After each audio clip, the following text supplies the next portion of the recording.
آپ انہیں کہیں کہ میرے پاس اسی کے ساتھ کا ایک پلاٹ ہے، وہ بیچنا بھی ہے سر، اس کا کیا کریں گے آپ؟ تو وہ آئیں بائیں شائیں کرنے لگ جائے گا۔ ان کی ویڈیوز ہیں کہ 1 لاکھ لوگوں کو نقصان ہوا ہے، 2 لاکھ لوگوں کو نقصان ہوا ہے۔ بھائی نقصان کیوں ہوا ہے؟ نقصان بھی آپ کی وجہ سے ہوا ہے۔ کہیں پہ بھی کوئی چیز لے رہے ہیں، آپ جسٹ ان کو یہ کہیں کہ اگر میں نے ری سیل کرنا ہو تو کیا پروسیس، وہ آپ کو اس چیز کے قائل ہیں کہ وہ آپ کو آنرشپ کے ڈاکومنٹ دکھائیں، آپ ڈاکومنٹس ویریفائی کریں لینڈ کے۔ ناظرین، اگر آپ کے پاس بھی 20 سے 25 لاکھ روپے ہیں اور آپ انہیں ریئل اسٹیٹ میں انویسٹ کرنا چاہ رہے ہیں، پراپرٹی خریدنا چاہ رہے ہیں، تو آج کی اس ویڈیو میں آپ کو گائیڈ کرنے لگا ہوں کہ کن چیزوں کا آپ نے خیال رکھنا ہے انویسٹمنٹ کرنے سے پہلے۔ چینل کو سبسکرائب نہیں کیا تو سبسکرائب کر دیں اور بیل آئیکن کو پریس کر دیں۔ اگر سبسکرائب کیا ہوا ہے تو ویڈیو کو لائک کر دیں۔ چلیے جی شروع کرتے ہیں۔ ناظرین، ریئل اسٹیٹ سیکٹر میں عموماً لوگ انویسٹ کرتے ہیں اور کافی سارے لوگوں کو خسارہ ہوتا ہے، لاس ہوتا ہے۔ بہت ساری ایسی باتیں ہیں جن کی وجہ سے آپ کو لاس ہوتا ہے۔ ہم ان چیزوں کو نہیں دیکھتے، ہم فی الحال یہ دیکھتے ہیں کہ آپ کو کیا چیزیں دیکھنی ہے جا کے کسی بھی ڈیولپر میں، کہیں پہ بھی آپ جاتے ہیں، کوئی بورڈ لگا ہوا ہے، آپ نے جا کے فائل لینی ہے، آپ نے کسی اپارٹمنٹ بلڈنگ میں انویسٹمنٹ کرنی ہے، کہیں سے آپ کو کال آتی ہے، تو آپ ان 5 چیزوں کو دیکھنے ہیں۔ 4 سے 5 چیزیں آپ کو بتانے لگا ہوں، ان چیزوں کو دیکھنے ہیں۔ اگر یہ چیزیں اس کمپنی میں، اس ڈیولپر میں، اس کال کرنے والے بندہ آپ کو وہ چیزیں سیٹسفائی کرتا ہے تو دین آپ انویسٹمنٹ کیجئے گا، ورنہ وہاں سے اٹھ کے چلے جائیے گا۔ ناظرین، سب سے پہلے جو چیز دیکھی جاتی ہے وہ ہے اونرشپ۔ اگر کسی بھی ڈیولپر کے پاس، کسی بھی سوسائٹی کے پاس جہاں پہ وہ پروجیکٹ بنایا ہوا ہے، اس جگہ کی اونرشپ ہے، دین آپ اس کے ساتھ انویسٹمنٹ کریں۔ اور اونرشپ دیکھنے کے آپ حقدار ہیں، وہ آپ کو اس چیز کے قائل ہیں کہ وہ آپ کو اونرشپ کے ڈاکومنٹ دکھائیں۔ آپ ڈاکومنٹس ویریفائی کریں لینڈ کے۔ اس کے بعد اگلا سٹیپ جو آتا ہے وہ آتا ہے اپروولز۔ اگر ڈاکومنٹ، لینڈ ان کی اپنی ہے، لینڈ انہوں نے خریدی ہوئی ہے، لینڈ کی ویریفیکیشن ہے، دین اس کے بعد کا پروسیس آتا ہے کہ اپروول کیا ان کے پاس ہے۔ کیا جو اسلام آباد میں اگر لینڈ ہے تو سی ڈی اے سے اپرووڈ ہوگی، راول پنڈی میں ہے آر ڈی اے سے اپرووڈ ہوگی، لاہور میں ہے تو ایل ڈی اے سے اپرووڈ ہوگی، کیا گورنمنٹ کے اداروں سے وہ اس کے پاس اپروولز ہیں۔ دین اس کے بعد کیا آتا ہے کہ اپروولز بھی اس کے پاس ہیں، ڈاکومنٹ بھی کلیئر ہے۔ دین اس کے بعد آپ نے دیکھنا ہے کہ کیا انہوں نے کوئی پہلے ڈیلیوری بھی دی ہوئی ہے، کیا اس سے پہلے بھی کوئی سوسائٹی بنائی ہے، یا اگر یہ کوئی ورٹیکل برانڈ ہے، اپارٹمنٹس لے رہے ہیں، شاپس لے رہے ہیں، تو کیا انہوں نے پہلے بھی کوئی اس طرح کے پروجیکٹس بنائے ہیں، کیا کوئی ڈیلیور کیے ہیں اس طرح کے پروجیکٹس، یہ چیز آپ نے دیکھنی ہے۔ اچھا، یہ بھی دیکھ لیا۔ اس کے بعد آخری سٹیپ، جو سب سے امپورٹنٹ سٹیپ، یہ ہے کہ کیا جہاں پہ آپ چیز لے رہے ہیں یا جو چیز بھی لے رہے ہیں اس کی ڈیمانڈ بھی ہے یا نہیں ہے۔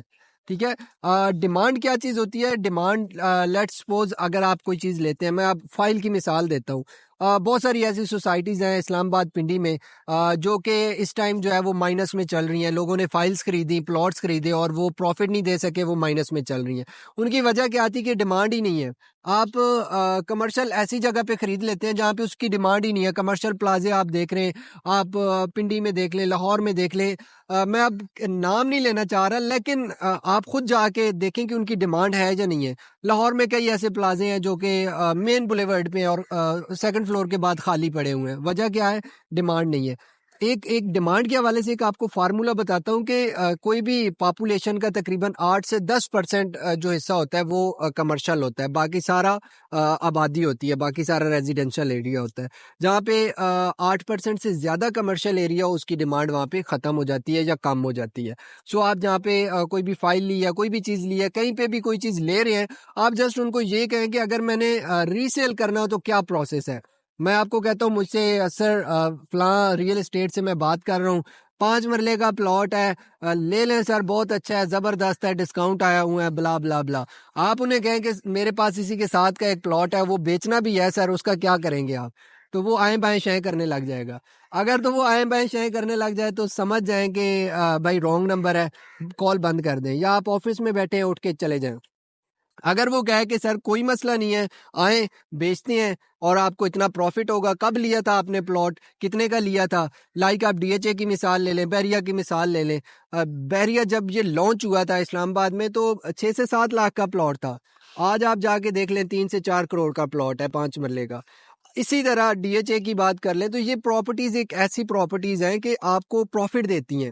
آپ امارات گروپ کو دیکھ لیں, امارات گروپ کے جتنے بھی پروجیکٹس ہیں وہ سی ڈی اے سے اپرووڈ ہیں, ان کے پاس ہر قسم کا لائسنس موجود ہے. آپ کسی بھی طرح کا ان سے پوچھ لیں, کسی ادارے کا پوچھ لیں, ہر ادارے سے ان کا پروجیکٹ رجسٹرڈ ہوگا, سیف اینڈ سیکیور انویسٹمنٹ ہوگی. ناظرین, پنڈی اسلام آباد کی بات کریں تو تقریباً 1 لاکھ لوگوں کو نقصان ہوا ہے ریئل اسٹیٹ سیکٹر میں, ان کو نقصان اٹھانا پڑا ہے. وجہ کیا تھی؟ اب ڈیفرنٹ ریئل اسٹیٹ بڑے بڑے چینلز ہیں, آپ میں نام نہیں لیتا, آپ جا کے دیکھ سکتے ہیں, ان کی ویڈیوز ہیں کہ 1 لاکھ لوگوں کو نقصان ہوا ہے, 2 لاکھ لوگوں کو نقصان ہوا ہے. بھائی نقصان کیوں ہوا ہے؟ نقصان بھی آپ کی وجہ سے ہوا ہے. آپ جا کے ان سے پوچھیں کہ کیا آپ جو چیز بیچ رہے ہیں اس کا اپروول ہے آپ کے پاس, کیا لینڈ ویریفیکیشن ہے آپ کے پاس. ان کے پاس نہ لینڈ ویریفیکیشن ہوتی ہے, نہ اپروولز ہوتے ہیں, اور وہ بنا اپروولز کے چیزیں بیچتے ہیں اپنے کلائنٹس کو کمیشن کے لیے, اور پھر ویڈیوز بھی بیٹھ کے بنا رہے ہوتے ہیں کہ 2 لاکھ لوگوں کو نقصان ہو گیا, 1.5 لاکھ لوگوں کو نقصان ہو گیا. سو آپ لوگوں نے ان سے بچنا ہے. یہ ریئل اسٹیٹ انڈسٹری میں بلیک شیپس ہیں, اور یہی لوگوں کو پہلے فراڈ لگاتے ہیں, پھر لوگوں کو کہتے ہیں کہ یار یہ اتنے لوگوں کے ساتھ فراڈ ہو گیا. دیکھیں, تو آپ نے یہ 4 چیزیں دیکھنی ہے. سب سے پہلے آپ نے ان کی اونرشپ دیکھنی ہے, اپروولز دیکھنی ہے, ڈیلیوری دیکھنی ہے کہ کیا پہلے بھی ڈیلیوری دی ہے. اس کے بعد آپ نے ان کی جو ہے وہ ڈیمانڈ دیکھنی ہے کہ کل کو آپ نے ری سیل کرنا ہے تو ڈیمانڈ کیا ہوگی. سب سے پہلے انویسٹمنٹ کرنے سے پہلے یہ 4 چیزوں کا خیال رکھیں. انشاءاللہ آپ کی انویسٹمنٹ سیف اینڈ سیکیور ہوگی, چاہے جس ڈیولپر کے ساتھ بھی انویسٹمنٹ کرتے ہیں. اور اگر سیف اینڈ سیکیور انویسٹمنٹ کرنی ہے تو پاکستان میں صرف اور صرف ایک ادارہ ہے جو واحد 110% لیگلی کام کر رہا ہے. اس کے سارے پروجیکٹس جو ہے وہ سی ڈی اے سے اپرووڈ ہیں, ہر ادارے سے اپرووڈ ہے, ان کے پاس ہر قسم کا لائسنس موجود ہے. اسکرین پر دیے گئے نمبر پر رابطہ کریں مزید انفارمیشن کے لیے. کم سے کم جو انویسٹمنٹ ہے وہ 20 سے 25 لاکھ ہے. سو آپ بھی سیف اینڈ سیکیور انویسٹمنٹ کر سکتے ہیں پاکستان میں رہتے ہوئے, اور اگر آپ اوورسیز پاکستانی ہیں تو آپ کے لیے بہت ہی اچھا موقع ہے پاکستان میں انویسٹمنٹ کرنے کا. سو آپ ملتے ہیں کسی اور ویڈیو میں, تب تک کے لیے اپنا خیال